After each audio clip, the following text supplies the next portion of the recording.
Hello everyone and welcome back to Let's Play Mass Effect. Last time, I remember like the first 10 videos I was like, I know, we're avoiding all the side missions and doing the story, but we'll get to them. Then we did like 30 episodes of nothing but side missions in a row, and now, last time, we finally got back to the story. We tackled the planet Therum in the Knossos system of the Artemis Tau cluster, and we completed the mission Find Liara to Sony. You saved Liara from a collapsing Prothean ruin, and she has joined the Normandy's crew. Hopefully her expertise will help you find the conduit before Saren. That's it. It's complete. As you can see, we still have 2 collection assignments active, but unlike most of the assignments, and I saw comments that said I missed a little bit of flavor between certain assignments, I'm sorry I missed those. I tried bumming around the Normandy after the first couple of assignments, and everybody was just still talking about my last story mission, and from everything I had read, you only need to revisit the Normandy and revisit the Citadel after you finish a story mission. That's when everybody will have new dialogue and you can potentially get new side missions and whatnot. So I am sorry if I missed a few, but I also know for a fact that after we finish a story mission, we gotta do the whole sweep through the Normandy and the Citadel to get new dialogue, collect new codex entries, and I also understand several new assignments, which is nice. We are 19 levels away from the level cap. I don't know if we can actually hit it in a single playthrough. I know the game was initially designed for multiple playthroughs. You couldn't even unlock Insanity until your 3rd playthrough in the vanilla version. But in the legendary version, Insanity was available right off the bat. That's what we did, and we're already at level 41. I think you get more experience on higher difficulty, so I don't know. If we don't hit the level cap, we'll get close, but I want to do as much as I can to get there and experience all of the content you possibly can. So, we are now going to take this episode to sweep the Normandy, and depending on how long it takes, maybe also the Citadel. It might take 2 episodes. We shall see. Let's go. Oh, excuse me.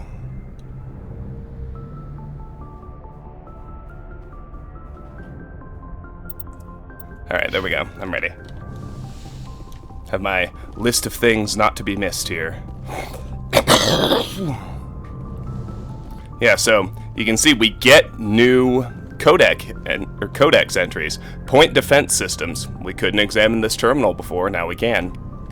Codex. Ships and vehicles. Secondary. Weapons. Guardian. A ship's General Area Defense Integration Anti-Spacecraft Network, Guardian, consists of anti-missile, anti-fighter laser turrets on the exterior hull. Because these are under computer control, the gunnery control officer needs to do little beyond turn the system on and designate targets as hostile. Since lasers move at light speed, they cannot be dodged by anything moving at non-relativistic speeds. Unless the beam is aimed poorly, it will always hit its target. In the early stages of a battle, the Guardian fire is 100% accurate. It is not 100% lethal, but it doesn't have to be. Damaged fighters must break off for repairs. Lasers are limited by diffraction. The beam spreads out, decreasing the energy density, watts per square meter, the weapon can place on a target. Any high-powered laser is a short-ranged weapon. Guardian networks have another limitation, heat. Weapons-grade lasers require cooldown time, during which heat is transferred to sinks or radiators. As lasers fire, heat builds within them, reducing damage, range, and accuracy. Fighters attack in swarms. The first few will be hit by Guardian, but as battle continues, the effects of laser overheat allow the attackers to press ever closer to the ship. Constant use will burn out a laser. Guardian lasers typically operate in infrared frequencies. Shorter frequencies would offer superior stopping power and range, but degradation of focal arrays and mirrors would make them expensive to maintain, and most prefer mechanical reliability over bleeding-edge performance where lives are concerned. Solarians, however, use near-ultraviolet frequency lasers with 6 times the range, believing that having additional time to shoot down incoming missiles is more important. Lasers are not blocked by the kinetic barriers of capital ships. However, the range of lasers limits their use to rare knife fight range ship-to-ship combat. Alright, and we got some experience to boot. Alright, let's have a chat with Presley. Yes, Commander? Speak freely, Presley. I trust you, Commander. Oh, that's nothing If you think new. they belong here, then so How did you end up assigned? I signed up with the... They had the numbers. But their ships were no How'd you end up I on got the my moon? officer's commission after Elysium. Carry on, Presley. He Yes, had. sir. All right, Presley had nothing new. Heat load monitor. Another codex entry. Ships and vehicles, another secondary. Space combat, combat endurance. Heat limits the length and intensity of ship-to-ship combat. Starships generate enormous heat when they fire high-energy weapons, perform maneuvering burns, and run onboard combat electronics. In combat, warships produce heat more quickly than they can disperse it. As heat builds within a vessel, the crewed spaces become increasingly uncomfortable. Before the heat reaches lethal levels, a ship must win or retreat by entering FTL. After an FTL run, the ship halts, shuts down non-essential systems, and activates the heat radiation gear. Combat endurance varies by ship design and by the battle's location. Battles in the deep cold of interstellar space can go on for some time. Engagements close to a star are... Since habitable worlds are usually close to a star, battles over them are frantic. Well, that all makes some degree of sense. I don't know, they could be talking out their asses. I don't understand the science at all. There's a second heat load monitor here, and another codex entry to go with it. Ships and vehicles. Starships, heat management. Dispersal of heat generated by onboard systems is a critical issue for a ship. If it cannot deal with heat, the crew may be cooked within the hull. Radiation is the only way to shed heat in a vacuum. Civilian vessels utilize large, fragile radiator panels that are impossible to armor. Warships use diffuse radiator arrays, DRA, ceramic strips along the exterior of the armored hull. These make the ship appear striped to thermographic sensors. Since the arrangement of the strips depends on the internal configuration of the ship, the patterns for each vessel are unique and striking. On older ships, the DRA strips could become red or white hot. Dubbed tiger stripes or war paint by humans, the glowing DRA had a psychological impact on pirates and irregular forces.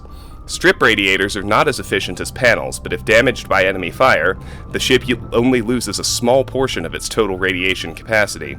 In most cases, a vessel's DRA alone allows it to cruise with no difficulties. Operations deep within a solar system can cause problems. A ship engaged in combat can produce titanic amounts of heat from maneuvering burns and weapons fire.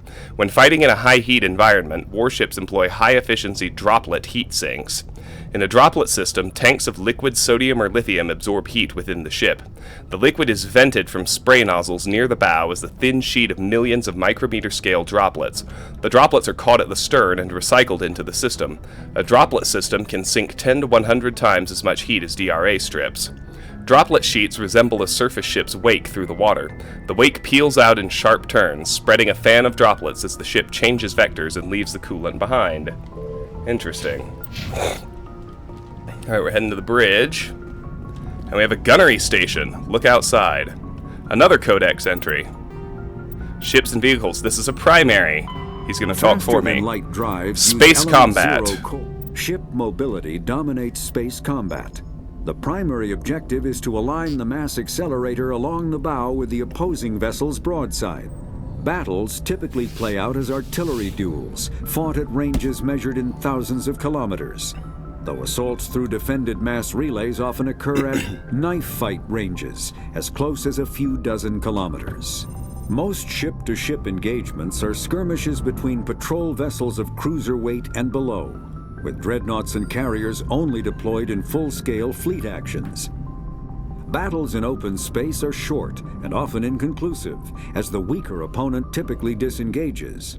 Once a ship enters FTL flight, the combat is effectively over. There are no sensors capable of tracking them or weapons capable of damaging them. The only way to guarantee an enemy will stand and fight is to attack a location they have a vested interest in, such as a settled world or a strategically important mass relay.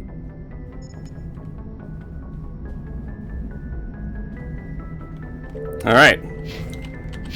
Let's see if Joker has anything new to say. I prefer gold to silver, you know, for my medal. I figured you'd recommend me for one since I pulled your boots out of the fire. Earning medals is hard. Saving my boots from burning lava is part of your job, Joker. We don't give medals to soldiers for doing their jobs. That figures. Just get me a nice card and a cake. No coconut, though. I hate that crap. So, Commander, why don't you tell me why you're really here? Ship status report. How's the Normandy performing? Is she everything they said she'd be? She's the best ship in the fleet. Balance isn't what you'd expect. Takes a while to get used. The Normandy's probably too much ship for your average Alliance pilot, Commander. Lucky for you, I like to know my crew. Mind if I ask? You want top of my class in flight school? I earned that. All those commendations in my... I can't have you. Okay, put the Normandy in my hands and I'll make her dance for you. I have to go. All right, see ya. All right, nothing new from him. Maybe it's only our squad, our actual squad, that gets new dialogue. Let's head down.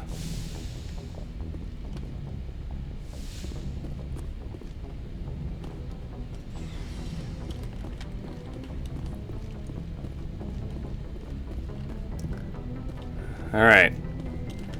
Let's talk to Caden. Oh yeah, this will be new. Anything you need, Commander? Tactical appraisal. What's your opinion on the last mission? Dr. Tassoni. Seems like a sweet girl. Easy on the eyes. I mean, if you like the bookish sort. Oh, I do. Just remember, Lieutenant, I saw her first. Only by a few seconds, sir. What's your opinion on the last mission? I mean, if you like the bookish sort. Looking for personal input, or do you? Any intentions there, Lieutenant? No, Commander. Just art appreciation. Looking for personal input. Just trying to get a sense of where the crew's at. Thoughts? Is this an official evaluation, Commander? Or off the record? Just give me your thoughts. Like I've got time to write you up. You have something you want to say, feel free. Fair enough. Truth is, there's something wrong with all of this. This Saren is looking for records on some kind of galactic extinction, but we can't get backup from the Council? Sorry, Commander. There's writing on the wall here, but someone isn't reading it. What do you expect me to do? We've got our orders. Belly aching won't change them. I hear you. It just seems like a group that's been around as long as the Council should see this coming. Sorry if I got too informal. Protocol wasn't a big focus back in Bot. Just be ready. I trust you won't have any questions when whatever's coming hits the fan. None. I'm not questioning the mission. I'm just concerned. You won't have to worry about me, Commander. Anything you need, Commander? I've wasted enough of your time for now, Commander. We'll have time for personal debriefings later. We'll talk another time, Lieutenant. Commander? Okay. That was kind of interesting. Doesn't seem to be anything here.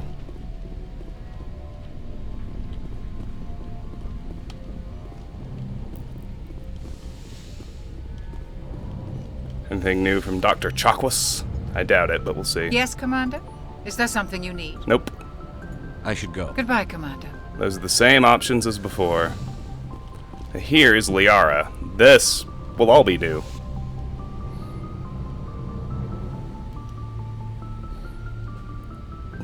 Commander, are you coming to check up on me? No. I just want to talk. Of course. I never properly thanked you for saving me from the Geth, Commander. If you hadn't shown up... Just part of the mission. I had to save you. You can help me stop Saren. I know you took a chance bringing me aboard this ship. I have seen the way your crew looks at me. They do not trust, but I am not like Benezia. I will do whatever I can to help you stop Saren. I promise. We'll see. Promises are easy to make, but hard to keep.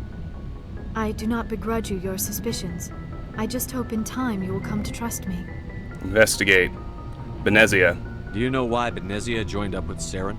I don't understand it. She was always outspoken about the need for the Asari to become more involved in shaping galactic events. Maybe she thought allying herself with Saren would somehow be for the greater good in the long run. At least I hope so. Maybe she's just evil. Any chance she's in this for power or personal gain? No, not the Benezia I knew. But I hadn't spoken with my mother in many years. She may have changed. Asari culture. I'd like to know more about the Asari. We were the first species to discover the Citadel. We were instrumental in forming the Council, and we always strive to be the voice of peaceful cooperation in galactic disputes. My people believe we are all part of a single galactic community. Each species contributes something to the greater whole. Although we seek to understand other species, it seems few of them seek to understand us. The galaxy is filled with rumors and misinformation about my people. Rumors? Like what? Most of the inaccuracies are centered around our mating rituals. My species is monogendered. Male and female have no real meaning for us. We still require a partner to reproduce. This second parent, however, may be of any species and any gender. How is that possible? I don't understand. Your species can mate with anyone? Mating is not quite the proper term, not as you understand it. Physical contact may or may not be involved, but it is not an essential element of the union. The true connection is mental. Our physiology allows us to meld with other beings. We can touch the very depths of their minds. We explore the genetic memory of their species. We share the most basic elements of their individual and racial identities. We then pass these traits on to our daughters. It is how we learn to grow as a species and how we develop a greater understanding of other races. What about the other parent? What happens to your partner after the union? Every relationship is different. Some unions are a single encounter with both parents parting ways afterwards. Others can be more long-term. Sometimes an Asari and her partner will stay together for many decades. What about the age difference? You Asari live for 1,000 years. What happens when your partner dies? Few sapient species live as long as my kind. We have learned to take a philosophical approach to our unions. We do not focus on the inevitable loss of our partners. Instead, we enjoy the time we spend with them. And even after they're gone, a part of them lives on in us. The union is a connection that transcends both time and space. Who was your father? Do you know who Matriarch Benezia chose as her partner? She rarely spoke of her partner. Though I know my father, if you want to use that term, was another Asari. You can do that? I thought you always needed another species to serve as one of the parents. Think about it, Shepard. If we were not able to mate with our own species, we would have died out long before we ever mastered spaceflight and left our homeworld. Union with our own kind is no longer common, not for the purposes of reproduction. Most Asari believe it weakens our species. Asari daughters inherit racial traits from the father species. If both parents are Asari, then nothing has been gained, or so conventional wisdom would hold. I am what is sometimes called a pureblood, though no Asari would ever be cruel enough to say the word to my face. It is a great insult among my people. It is possible Benezia's partner was embarrassed by their union. She may have been too ashamed to publicly acknowledge me as her offspring. Then why'd she do it? Why agree to the union if she didn't want any children? I cannot answer that. This is all speculation on my part. It is possible she wanted to be part of my life, but something happened to her before she had the chance. Benezia never spoke of her partner. Whatever happened, it caused her too much pain to dwell on it. She raised me by herself, though that is not uncommon. Many Asari raise their children alone, particularly if the father species is short-lived. Often the partner will pass on long before the child reaches maturity. Do you know who Matriarch Benezia is? She rarely spoke of her. You don't know who? Though I know my father, if you want to use that term, was another Asari. Benezia never told you her partner's name? Union with our own kind is no longer... Asari It is possible Benezia's partner was embarrassed by their union. Why agree to... Many Asari Goodbye. raise their children alone, particularly if the father species is short-lived. Often the partner will pass I should go. Goodbye, Commander. We got some codex entries. Aliens, council races. Asari, culture. Because of their long lifespan, Asari tend to have a long view not common in other races. When they encounter a new species or situation, the Asari are more comfortable with an extended period of passive observation and study than immediate action. They are unfazed that some of their investments or decisions may not pay off for decades or centuries. Matriarchs can seem to make incomprehensible decisions, but their insight is evident when their carefully laid plans come to fruition. In interstellar relations, this long view manifests in an unspoken policy of centrism. The Asari instinctively seek to maintain stable balances of economic, political, and military power. Traditionally, Asari spread their influence through cultural domination and intellectual superiority. They invite new species of advanced development to join the galactic community, knowing that their ideals and beliefs will inevitably influence the existing culture. I get the feeling you want to ask me something, Commander. I'd like to talk about you. Tell me about yourself, Liara. Me? I am afraid I am not very interesting, Commander. I spend most of my time on remote digs, unearthing mundane items buried in long-forgotten Prothean ruins. Sounds boring. You're right. That doesn't sound very interesting. On occasion, I have run afoul of indigenous life forms or stumbled across small bands of privateers. That probably does not seem very exciting to someone like you. I guess seeking out history's lost secrets holds a special appeal for me. I would give a century of my life to discover a beacon like the one you found on Eden Prime. You were actually touched by working Prothean technology. That is why I find you so fascinating, Commander. Don't try to study me. I'm not some artifact you can take back to your lab, Doctor. I am sorry, Commander. I did not mean it like that. I am used to dealing with computers and data disks. I am not very good with people. I let my professional curiosity get the better of me. Please forgive me. Let us talk about something else. I should go. Goodbye, Shepard. Got another codex entry there. Protheans. Beacon. The beacon was a Prothean artifact unearthed on the Alliance colony of Eden Prime. Its resemblance to the Prothean databanks recovered on Mars provoked immediate interest from the Alliance and the Citadel Council. It proved to be a solid-state data storage device, part of a galaxy-spanning comm network similar to the modern extranet. Intact Prothean paleotechnology is rare. The beacon seemed to promise another quantum leap of technology akin to the discovery of the Mass Effect drive and relays. Unfortunately, the beacon also drew the attention of the rogue Spectre Saren Arterius and his synthetic allies, the Geth. A dawn raid by his flagship, Sovereign, resulted in hundreds of civilian casualties. The beacon was badly damaged. The motives behind the attack are still being investigated. During the recovery operation, the beacon fired a pulse of energy at the executive officer of the Alliance frigate Normandy. Lieutenant Commander Shepard survived and appears to have suffered no ill effects. Afterwards, the beacon fell inert. The mechanism appears to be dead. Anything else? I get the feeling you want to ask me something, Nothing Commander. important. I just wanted to talk. Of course, Shepard. What did you want to talk about? Do you know why? Maybe she thought allying herself with Sarah You sound would troubled. somehow be for the greater good in the long run. This hurts you, doesn't it? None of this makes any sense to me. I have not spoken to Benezia in many years, but I know her, and this was not like her. Something changed. Do you know why? Maybe she thought allying herself with Saren would somehow be... Although we seek to understand other species... Like what? We still require a partner to reproduce. That's disgusting. This second So you'll kill. have sex with anything? Now you see how rumors get started. Physical contact may or may not be involved, but it is not an essential element. The true... We then pass these traits. What happens to... Others can be more long-term. Sometimes in Asari... I should go. Goodbye, Shepard. Alright, that's it for now.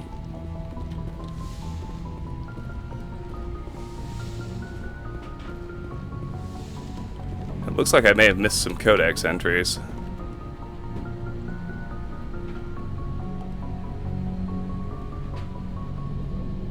Anything you need, Commander? Just trying to get a sense I've of where... wasted enough of your time for now, Commander. What's your opinion on... I mean, if you like the bookish sort. We'll talk another time. Alright, well. Let's go... Oop. Alright, let's go talk. Let's go down to the engineering level. This has already taken 25 minutes, so I think we will have 2 episodes of, call it Therum follow-up. One here on the Normandy, and then one on the, Citadel. Alright. Talk to Ashley first. I don't hate her nearly as much as I've let on, so I'm gonna lay off letting on so much. Commander, you have a minute to talk. Not for a personal chat. It's not normal for an enlisted to speak informally with the commander. I figured since the crew was so small, you might be more permissive. I mean, that helmsman of yours. Most places, he'd be at captain's mast every day. I know things are different aboard the Normandy, but I'm concerned about the aliens, Vicarian and Rex. With all due respect, Commander, should they have full access to the ship? Because they're aliens? You race. There I go! I just said I was not going to be so hard on her, and here she comes being an absolute racist. You don't trust their motives because they're not human. This is the most advanced ship in the Alliance Navy. I don't think we should give them free rein to poke around the vital systems. Engines, sensors, weapons. My hands are tied. I share your concerns, Chief, but I'm under orders. Under orders to let aliens gather military intelligence? I can't believe that was the Alliance's intention.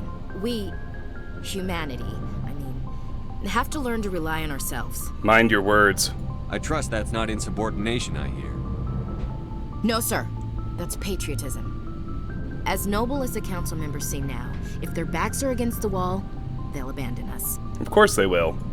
The Council's had a grudge against us since the First Contact War. I don't think it's a grudge. I think it's... Look, if you're fighting a bear and the only way for you to survive is to sick your dog on it and run, you'll do it. As much as you love your dog, it isn't human. It's not racism, not really. Members of their species will always be more important to them than humans are. Give me a break. This is an Alliance warship, not the Parliament floor. If you're Earth first, vote for the Terra Firma Party. Terra Firma is a pack of jackals. The founders had ideals. These days they just play off xenophobia and bigotry. I hope my reasons are more rational. My father, grandfather, great-grandmother, they all picked up a rifle and swore the oath of service. I guess we just tend to think of Earth's interests as our own. Your service. It doesn't sound like you've worked with aliens before. No, sir. Mainly I've been groundside, part of the surface garrison forces. I did get a rotation on a space station for training. Every Marine a rifleman, every rifleman ZG certified. Stuck groundside, huh? Guess you make a habit of second-guessing your superiors. No, sir. Military family. I come from a military family, too. My parents were both Navy. Anybody in your family we might know? Couldn't say, Commander. We probably have a lot in common. You join up to carry on the tradition? For the action. I'm here to put hypervelocity rounds through the heads of bad guys. Most satisfying part of the job, Commander. Just shut up. I expect you to keep your family politics to yourself, Chief. This mission will be difficult enough without you picking fights with aliens. Aye, aye, Commander. How are we doing? What's your opinion on the last mission? Not sure I buy Dr. Tassoni's story about her and her mom not talking. They're family, right? We'll watch her. I'm not sure I believe it either. It's better to have her where we can see her. That makes sense. Too bad those ruins got destroyed. I mean, they lasted thousands of years. That's impressive. Can we talk? Do you have a few minutes to talk one-on-one? I'm sorry, Commander. I need to get my duties squared away. I wouldn't mind talking more later, though. Goodbye. Dismissed, Chief. Sir. We got a codex entry. Humanity and the Systems Alliance.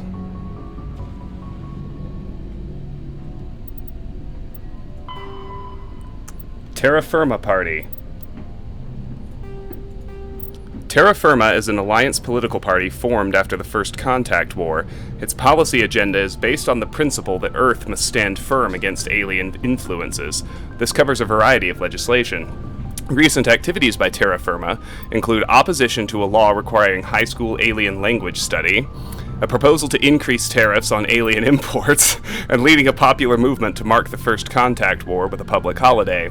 Though founded by well-meaning individuals who feared the submersion of native human cultures under a wave of alien vogue, Terra Firma's agenda attracts many jingoists and xenophobes.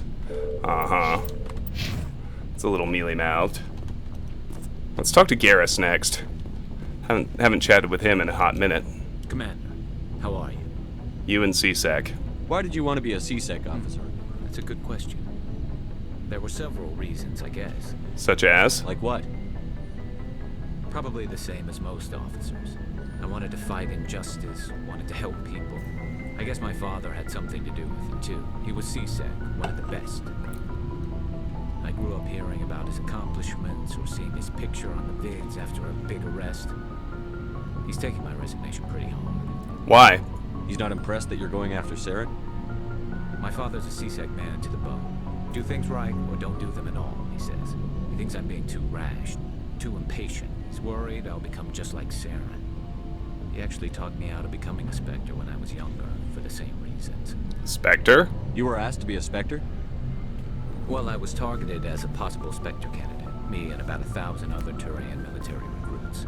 I could have received special training, but my father didn't like it. He despises the Spectres.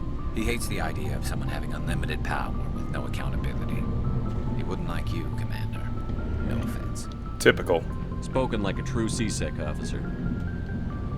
Yeah, it's a speech I've heard one too many times. But Saren's not going to play by our rules, CSEC's rules. If you want to nail Saren, you need to send someone who isn't restricted by policies and procedures.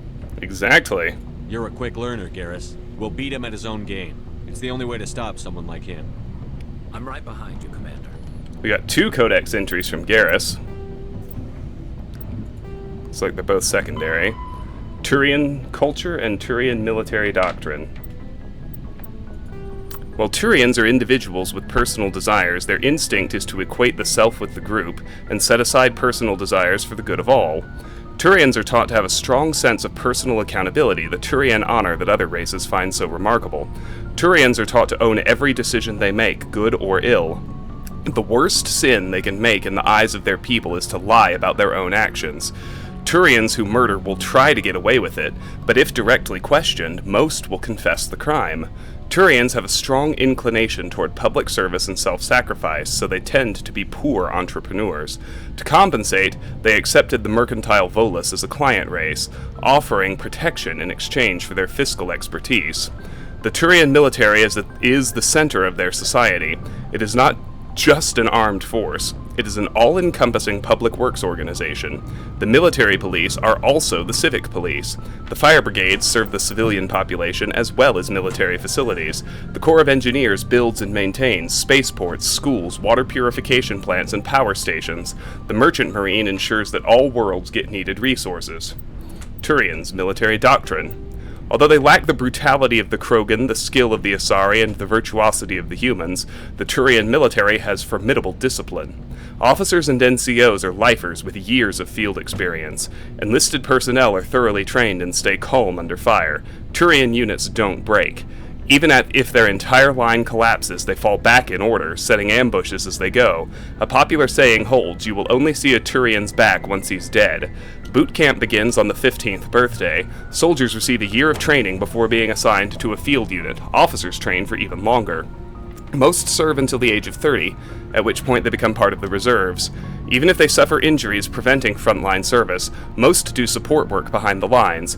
Biotics are uncommon. While admired for their exacting skills, biotics' motives are not always fully trusted by the common soldier. The Turians prefer to assign their biotics to specialist teams called cabals. Command and control is decentralized and flexible.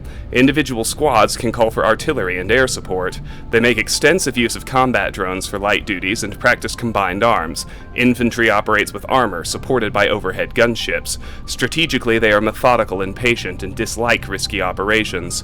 Tradition is important. Each legion has a full-time staff of historians who chronicle its battle honors in detail. The oldest have records dating back to the Turian Iron Age. If a legion is destroyed in battle, it is reconstituted rather than replaced. The Turians recruit auxiliary units from conquered or absorbed minor races.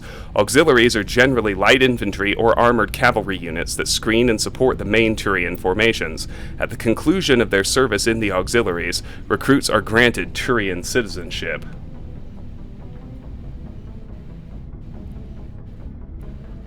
Alright. Onward. I don't need to talk to the requisition officer. Let's go talk to Tali.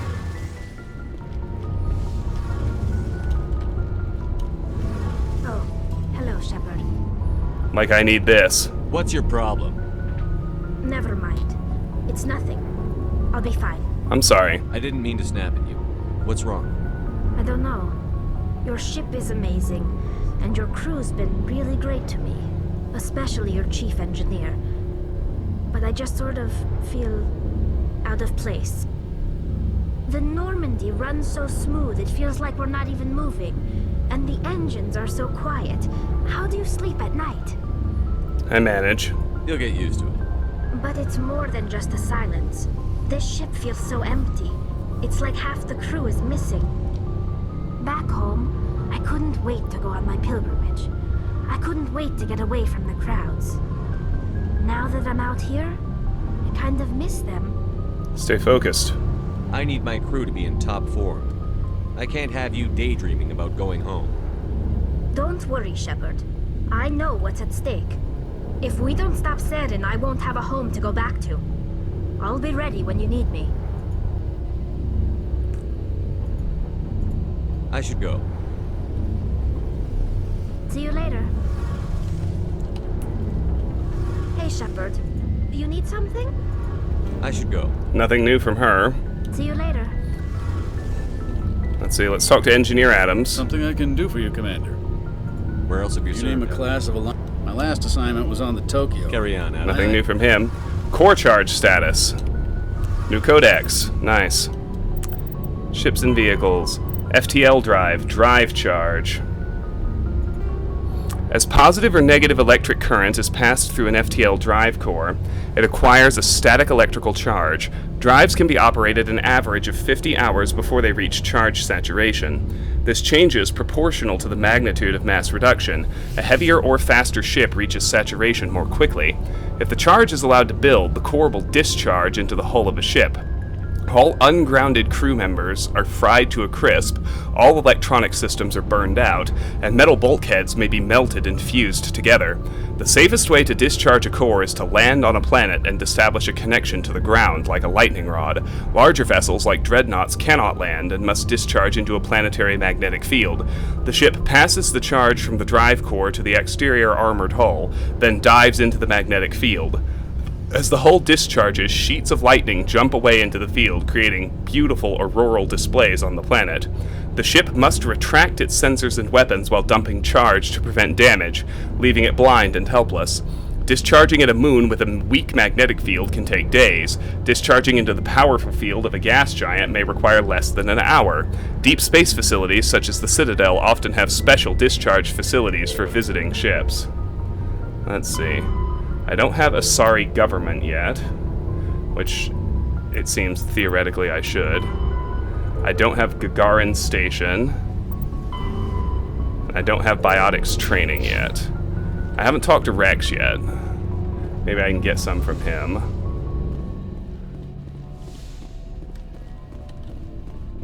We'll see.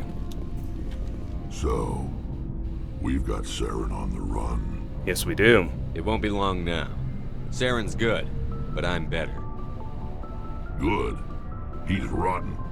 To the core. I could tell as soon as I met him. You knew Saren. Why didn't you tell me this sooner? I would've if I thought it was important. It's my call. I'll decide what's important. Now tell me how you know Saren. This was a while ago. A bunch of mercs were bragging about a job out near the edges of the Terminus systems. They said it paid well and the boss was never around to ride them. They said he was looking for more men, too. So I checked it out. Saren recruited you. I didn't know Saren was openly recruiting mercs. It wasn't that open, and he only showed his face once. We'd been raiding ships in the area for months when we took out this massive cargo freighter. Our biggest haul yet. I was on board checking bodies for valuables, looking for some extra credits. That's when I saw him. What was he doing? What did Saren want with the ship? I don't know what he wanted. He was just moving through the ship, watching. A couple of the mercs called him by name, but he never spoke to them. Never spoke to anyone. I had a really bad feeling about him, so I got the hell out. Didn't even wait to get paid. That's it? That's the only time you saw him? Yeah. Didn't even know who he was. Still wouldn't if I hadn't joined up with you. But my instincts were right. Every other merc on that mission turned up dead within a week. Every damn one. I see. So long, Rex. Shepard. Hold on. Shepard. Okay, nothing new there. Rex. I love how ridiculously all business he is. And I love how ridiculously all business Shepard is back to him. Shepard. Rex. Alright, let me... Hey, Shepard. Do you need something? Tell me about your mate. Unfortunately, we have had to surrender. Like what? See you later. Just doing one more quick sweep to see if I can pick up a... In theory, there are 3 codex entries I should have. Commander, good to see you. Or could have by now that I don't. Commander, how are Garrus has nothing to say. Commander? What's your opinion on the last mission? Not sure I buy Dr. Tassoni's story about her and her mom not talking. I'm not sure Too bad those ruins got destroyed. I mean, they left... Dismissed, Gene. Sir. Nope, nothing from her. Alright, wow, that took 40 minutes.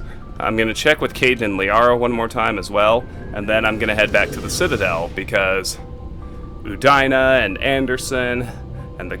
I don't know if we can speak to the Council again or not, but we at least have updates from them, and I know we can actually just collect several new assignments now that we're an additional story mission deep into the game. So there's a good bit to do back at the Citadel as well.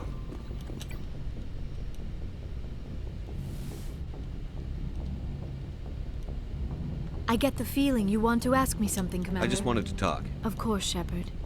What did you want to talk about? I should go. Goodbye, Shepard. Nothing new there.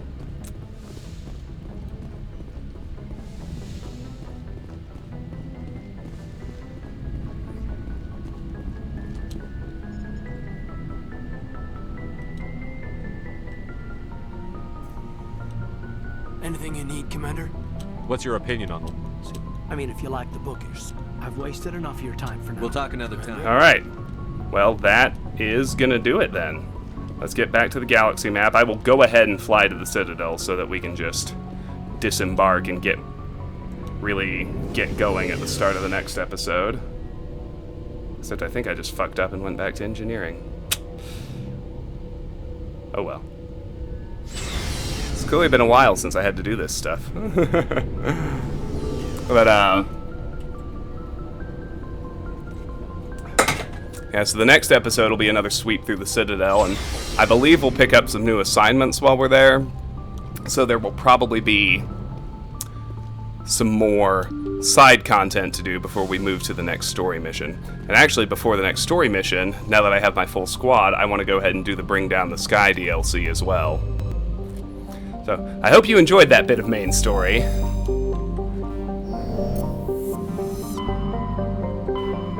Okay, so yeah, we can always go back to the Citadel, which is what I'm going to do now. Then we have Asteroid X-57, which is Bring Down the Sky, which is the next thing I'm going to do after pure side missions are done. Then Theros, then Noveria. That's my plan. For now, let's fly back to the Citadel.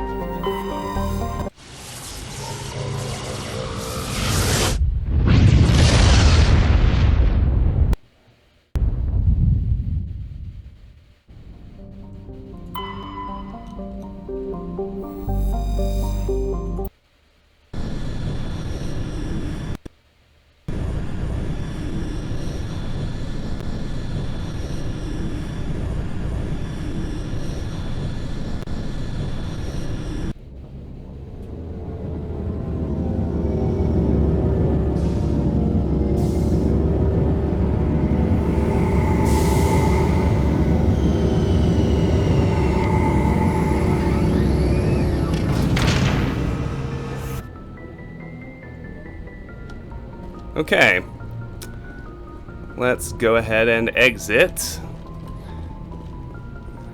I've got 2 squad achievements left to grab. The Turian ally, and I haven't actually seen Liara's, but I assume it's called Asari ally. So yeah, she's pure biotic. So for now, I'm going to bring along Caden and Garrus. I'm going to do Garrus first, then Liara. Then switch back to my favorite squad of Caden and Rex. equalizing interior pressure with exterior atmosphere. Logged. The commanding officer is ashore. Exo Presley has the deck. Alright. First, let's look at everyone's gear.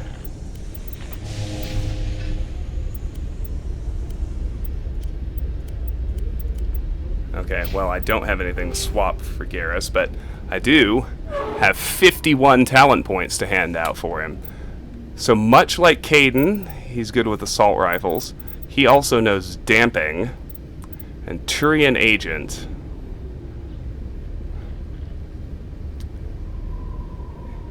Okay. First, let's do assault rifles. This is the same as ever. Increase damage by 12%, increase accuracy by 20%. Unlock sniper rifles, increase damage by 14%, increase accuracy by 22%. Sniper rifles unlocked. Increase damage by 16%, increase accuracy by 24%. Advanced overkill, only available when using assault rifles. Firing assault rifles generates 90% less heat and does 75% more damage, purges weapon heat on use, duration 6 seconds, recharge time 45 seconds. Advanced overkill further reduces heat generation and increases damage. Nice. Increases damage by 18%, increases accuracy by 26%. Increases damage by 19%, increases accuracy by 28%. Increases damage by 20%, increases accuracy by 30%. Master Overkill, only available when using assault rifles. Firing assault rifles generates no heat and does 100% more damage. Purges weapon heat on use. Duration 6 seconds, recharge time 45 seconds. Master Overkill, eliminates heat generation and further increases damage. Next, let's do Tactical Armor. Able to equip light armor, increases damage protection, grants the shield boost ability, unlocks medium armor. Increase damage reduction by 5%, increase hardening by 5%. Increase damage reduction by 8%, increase hardening by 8%. Shield boost, restores 30% of your shield per second, duration 2 seconds, recharge time 45 seconds, accuracy cost 30%. Shield boost, recharges a portion of your shields and will restore them even while you are under fire. Increase damage reduction by 10%, increase hardening by 10%. Unlock assault training. Increase damage reduction by 12%, increase hardening by 12%. Assault training unlocked. Increase damage reduction by 14%, increase hardening by 14%. Equip medium armor. Increase damage reduction by 16%, increase hardening by 16%, enables use of medium armor. Medium armor, you may now equip medium armor. Advanced shield boost, restores 40% of your shield per second, duration 2 seconds, recharge time 45 seconds, accuracy cost 30%. Advanced shield boost, restores bigger portion of shield. Increase damage reduction by 18%, increase hardening by 18%, increase damage reduction by 19%, increase hardening by 19%, increase damage reduction by 20%, increase hardening by 20%. Master Shield Boost, restores 50% of your shield per second, duration 2 seconds, recharge time 45 seconds, accuracy cost 30%. Master Shield Boost restores even bigger portion of shield. Alright, now I want Turian Agent. The required military service of his people has given Garrus expert training in assault and sniper rifles. Increases accuracy with all weapons, increases damage with assault and sniper rifles. Improves accuracy with all weapons by 4%, increases damage with assault and sniper rifles by 4%. Improves accuracy with all weapons by 7%, increases damage with assault and sniper rifles by 5%. Improves accuracy with all weapons by 10%, increases damage with assault and sniper rifles by 6%. Improves accuracy with all weapons by 13%, increases damage with assault and sniper rifles by 7%. Improves accuracy with all weapons by 16%, increases damage with assault and sniper rifles by 8%. Improves accuracy with all weapons by 19%, increases damage with assault and sniper rifles by 9%. Assault training, increases melee damage, increases weapons damage, grants the adrenaline burst ability. Increases weapon damage by 1%, increases melee damage by 30%. Increases weapon damage by 2%, increases melee damage by 35%. Adrenaline Burst resets the cooldown times on all your talents so they can be used immediately. Recharge time 120 seconds, accuracy cost 30%. Adrenaline Burst recharges all talents so they can be used immediately. Increases weapon damage by 3%, increases melee damage by 40%. Increases weapon damage by 4%, increases melee damage by 44%, increases weapon damage by 5%, increases melee damage by 48%, increases weapon damage by 6%, increases melee damage by 52%. Advanced Adrenaline Burst resets the cooldown times on all your talents so they can be used immediately. Recharge time 90 seconds, accuracy cost 30%. Advanced Adrenaline Burst reduces recharge time so Adrenaline Burst can be used more often. Okay. Increases weapon damage by 7%, increases melee damage by 56%. Increases weapon damage by 8%, increases melee damage by 60%. Increases weapon damage by 9%, increases melee damage by 64%. Master Adrenaline Burst resets the cooldown times on all your talents so they can be used immediately. Recharge time 45 seconds, accuracy cost 30%. Master Adrenaline Burst further reduces recharge time so Adrenaline Burst can be used more often. Alright, now let's do Damping. Increases the radius of Sabotage, Overload, and Damping by 18%. Increases the radius of Sabotage, Overload, and Damping by 20%.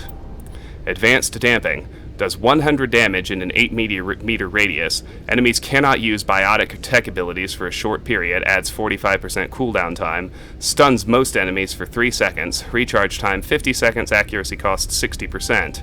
Advanced Damping increases the radius and strength of damping.